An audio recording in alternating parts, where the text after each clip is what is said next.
Hey Maz, it's Vanessa. Welcome back to my channel. Hey Ma, thanks for coming back and visiting me. I appreciate it. I wanted to talk to you guys because we are 13 days away from Christmas, and I don't know about the rest of you, but I am really behind. Truth be told, I haven't bought one gift yet. I have been really busy going here, going there, like most of you, probably figuring out how I'm going to make it work financially. I'm always with my daughter. Where am I going to find the time to go shopping? So, like all of you guys, I am freaking out just a little bit, but I decided, like always, to take a moment to step back and pray about things. And something really ironic came to me. In my prayer life came the word forgiveness. So today I wanted to talk to you about the miracle of forgiveness. Now, with all the excitement of Christmas and all the extra festivities it brings, I came to realize that so many of us might be dealing with other emotions that may not be so festive. So, for example, it might mark the season of a lost loved one. Maybe we're simply just missing their presence. They may not have had to pass away around the Christmas season, but we're just missing them this time of year. And unfortunately, there's not much that we can do about that. They've gone, they've passed on, they're with their Father in heaven, but we still miss them here. So we can keep their memories alive about sharing times of the good and the bad at Christmas time, and laughing at all the good times and the funny times. But essentially, our time with them in the physical state is now gone. So it was something to take in consideration. And I said to myself, it's not something that I go through every day that I'm always sad, but I did miss my grandfather. He passed on about 2 years ago, and he left behind my grandmother. He had been married to her for over 55 years, which was amazing. And as you can imagine, anyone who had lost a loved one, they really go through some really tough times that we may not understand them. Someone who may have normally been happy or at least easy to be around may not be that way anymore. And I feel that way with my grandmother. Dare I say, sometimes she's just evil. She has attacked my family, me personally, my children. She is just angry and evil, and I decided that I was going to take a step back, and I didn't want to talk to her, and she was toxic in my life, and so on and so forth. And I really stepped away, and I haven't spoken to her months. So I believe God was putting this on my heart and saying, Vanessa, during this season, it's time to leave your gift at the altar and make amends. Now, I know that Bible verse, so I had to go back in my Bible and find it. So I have it here for you guys. It's actually Matthew 5:23. And it says, so if you are about to place your gift on the altar and remember that someone is angry with you, leave your gift in front of the altar. Make peace with that person. Then come back and offer your gift to God. So I knew right away that God was speaking to me, which is super cool when that happens. So again, I was fighting with my own emotions and saying, oh my God, I've already gone through this with her, and I don't want to have to. I've already forgiven her in my heart. Why do I have to go through this again? And at the end of the day, it's because God's asking me to, so I'm gonna go ahead and do it. So I am here with my ladies today because you all said that you were going to go through this journey with me. So I thought that it would be great for us to work through this together. So I'm just reading my notes here because I didn't want to get too long-winded like I normally do. God told me that I had to change something. At the end of the day, he told me I had to change something. I have to say something. So here I am with you guys. I'm asking you today to take a moment and think about forgiveness. Who do you need to forgive, and who do you need to ask forgiveness from?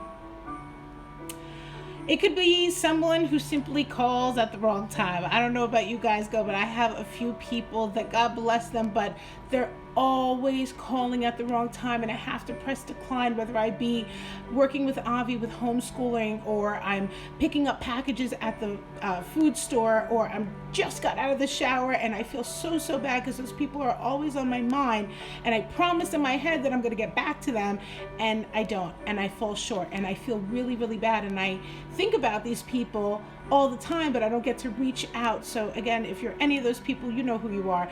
I'm so very sorry. But today I wanted to take a moment and just ask you guys to work on this with me.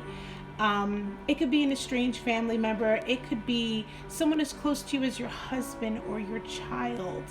Let's do this together and spend a little time seeking forgiveness. So what I chose to do was to write a card. My grandmother is elderly. She can't see that well. She is not computer savvy at all, so I have to write in big bold black letters, probably with a Sharpie. So I may start off with the card itself and add pages to it as I see fit. But when you're writing to the elderly, keep that in mind, that they can't see as well anymore and they might need a little help. So I wrote down a few things that might help you or help somebody else that you might know, because if you're just perfect and you don't need to get forgiveness from anybody, amen to you. Teach me your secret. But I'm one of those people that fall short, and today's the day that I'm going to write a letter of forgiveness to my grandmother. So let's get this together. So they say to begin with a writing environment to set the tone for yourself and allow your time without interruptions. Like right now, I told my daughter I need 10 minutes to get this video out. Just 10 minutes, just give me 10 minutes. So I would recommend more like 45 minutes because you want to write it out longhand. That's my way of relieving stress. I know with the computer it's a little easier, but we're going to put in some time and something different into this. So we're going to write out our intentions very clearly. So for example, my intention in writing this letter to you, Nana, is to release any anger or hurt and for us to move on. Something as simple as that. You can put it in your own words, but if you like mine, use mine, that's fine. So if you would like to use a few of these prompts, please go ahead and do so. I searched the internet and I was trying to find a few that might work for me, and if they don't work for me, maybe they'll work for you, but these were the ones that came in mind. I feel angry that, and explain why you're angry, or I feel afraid or hurt or sad. Make sure that you accept, say I accept, and explain what happened. And accept what is now. Maybe your relationship isn't as close as it once was, but hopefully it will be. So that's important to acknowledge. Don't get too long-winded about that, because this isn't hashing out the grudges that you had. We all know what happened in our personal lives. This is a letter of forgiveness. So you want to talk about how deep your desire of your heart is now, that God put it on my heart to contact you. I've been thinking about you and I can't explain why. The holiday season is upon us and I'm sad that we don't speak anymore. What you're doing to support yourself now, like how life is going, and ask yourself how things can move for better in the future, what you're grateful for, and what your intention is with moving forward.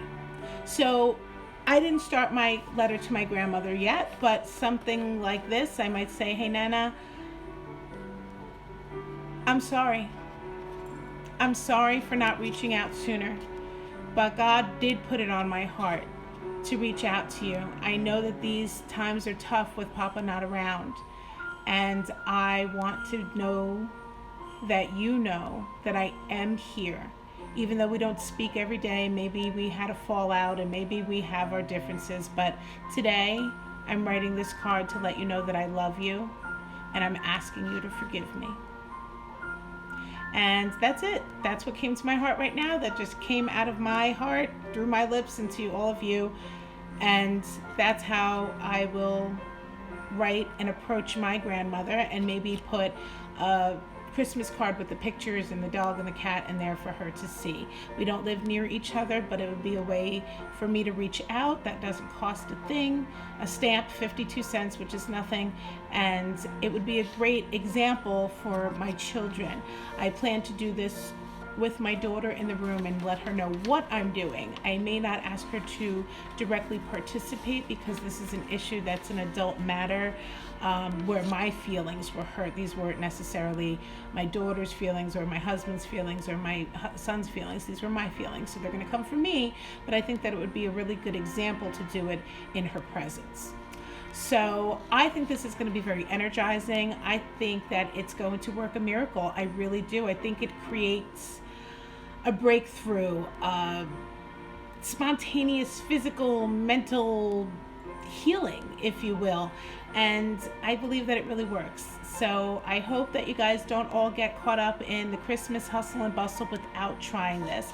So try the miracle of forgiveness. Sit back, take a minute, pick one person this Christmas season, reach out and let them know that you forgive them, and ask simply for forgiveness. And again, I'm using that word forgiveness. When we say the word I'm sorry, I believe that it sounds like, hey mom, I'm sorry.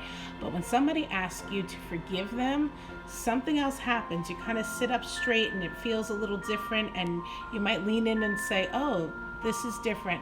So try on that new verbiage today. Ask your children to forgive you when you lose your temper. Ask your husband to forgive you for not paying close attention to them lately. Ask forgiveness from yourself for holding these grudges for so long. But at the end of all this, all I ask is for you to share these tips with other people. Let me know how I'm doing. Give me a thumbs up if I'm doing good. Share it to somebody else that might enjoy this channel, and I would love some feedback, so some comments below would really help. And listen guys, if you want to ring my bell and subscribe, that sounds even better, because then I can reach more and more people in this whole algorithm thing. So again, I wish you all a very Merry Christmas. I definitely plan to have a few more videos put on before then, but to all of you that I've reached today, thank you for chiming in, and thank you. Merry Christmas to all of you. I'll talk to you soon.